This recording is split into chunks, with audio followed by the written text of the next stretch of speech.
The regent of the AmaZulu nation, Queen Mantfombi MaDlamini Zulu, will be buried at the KwaKhangelamankengane Palace in Nongoma tomorrow.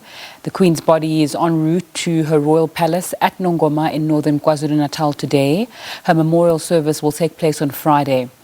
About 100 Zulu young girls and women gathered outside the Johannesburg mortuary where the Queen's body is being transported to a home in KwaZulu-Natal. The Queen passed away last Thursday at Milpark Hospital in Johannesburg at the age of 65. High-ranking officials, including MECs from KwaZulu-Natal and Gauteng, are part of the convoy which is transporting the body. The palace in Nongoma is patiently awaiting the mortal remains of the AmaZulu nation, of the remains of the regent of the AmaZulu nation, Queen Mantfombi MaDlamini Zulu. The remains are coming from the Johannesburg mortuary and will be buried in Nongoma tomorrow. SABC News reporter Simphiwe Makhanya joins us live for an update in KwaZulu-Natal. Very good afternoon to you, Simphiwe. What's happening around you? Nzinga, there's a hive of activity here at Kwakhangelamankengane Royal Palace in Nongoma as mourners continue to trickle in and, come and offer their words of condolences to the royal family.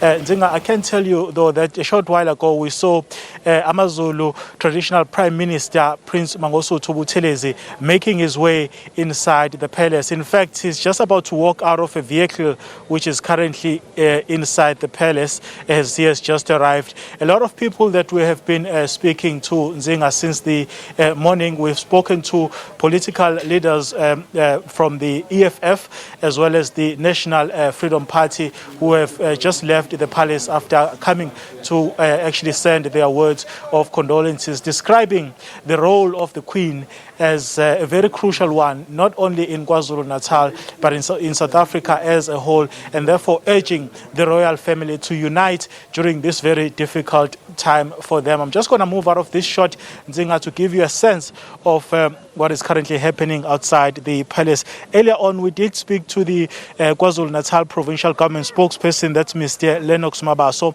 who was basically saying that the provincial government is working hard to ensure that the memorial service, which will take place on Friday, goes according to plan. And the issue of compliance to COVID-19 is one that the provincial government will be closely monitoring, as we anticipate quite a number of people to come here and make their way to actually send their words of condolences and bid farewell to Her Majesty the Queen. I'm just going to move out of the shot and give you an indication of what is currently happening here.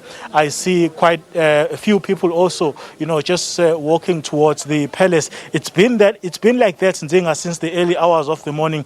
And as the day progresses, obviously, we are expecting more and more people to come. We did earlier on manage to speak to Umdidiyeli Wamabutho KwaZulu, Mr. Mkileja Ntleko, who basically said that they are expecting Amabutho to actually come and, welcome the remains of Her Majesty Queen Mantfombi MaDlamini Zulu to KwaKhangelamankengane Royal Palace. But he did say that they are not expecting quite a large number of Amabutho to be coming here due to transport challenges and also the issue, of course, of COVID-19.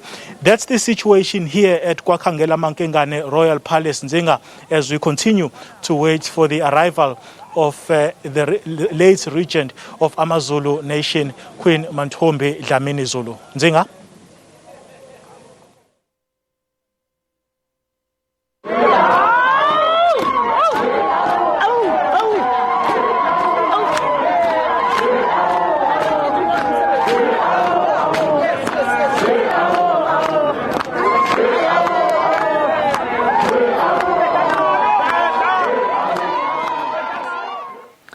The Transnet National Port Authority has confirmed that a crew member on board a ship that's in quarantine in the Durban harbour has been rushed to a nearby hospital following breathing difficulties. The person is among 14 Filipino crew members on board the U-borne vessel who tested positive for COVID-19. The vessel arrived from India on Sunday and has been on lockdown since. SABC News reporter Jadely Paulser spoke to the general manager of the Port of